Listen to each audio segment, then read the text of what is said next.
Hello കൂട്ടുകാരെ, ഞാനിന്ന് നിങ്ങൾക്ക് ഒരു ചീരത്തോരനാണ് കാണിച്ചു തരുന്നത്.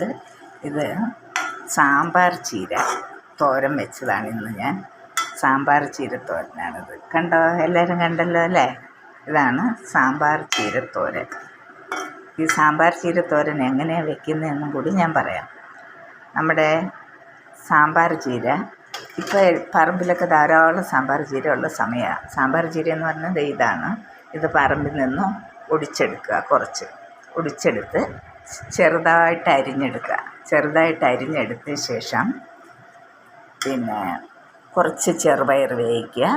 പിന്നെ തോരത്തിന് നമ്മൾ ചേർക്കാറുള്ള പോലെ അതിനരയ്ക്കാൻ വേണ്ടി തേങ്ങ, മഞ്ഞൾപ്പൊടി, കുറച്ച് മുളക് പൊടി, 2 പച്ചമുളക്, ജീരകം, കറിവേപ്പില ഇത്രയും കൂടി മിക്സിയിലിട്ട് ഒന്ന് ചെറുതായിട്ട് അടിച്ച് മാറ്റി വയ്ക്കുക.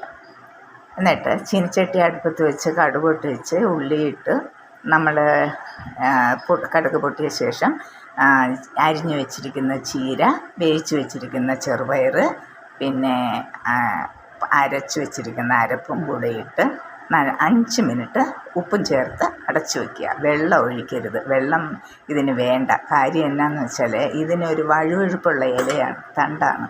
ഇത് വെള്ളം ഒഴിച്ചാൽ പിന്നെ വെണ്ടയ്ക്കയൊക്കെ വെള്ളം ഒഴിച്ച് വേവിക്കുമ്പോൾ ഉണ്ടാകുന്ന പോലെ ഒരു ഇളപ്പുണ്ടാകും. അതുകൊണ്ട് വെള്ളം ഒഴിക്കാതെ അടച്ചു വയ്ക്കുക. ഒരു 5 മിനിറ്റ് ചെറു തീയിൽ അടച്ചു വെച്ച ശേഷം തുറന്ന് എടുത്താൽ ഒന്ന് നല്ലവണ്ണം ചിക്കിയെടുക്കുക. അത് ഇളക്കിയെടുത്തിട്ട് നോക്കുക. നല്ല ടേസ്റ്റുള്ള ചീരത്തോരനാണ്. ഇന്ന് ഞാൻ വെച്ച ചീരത്തോരനാണിത്. നിങ്ങൾക്ക് കാണാമല്ലോ അല്ലേ?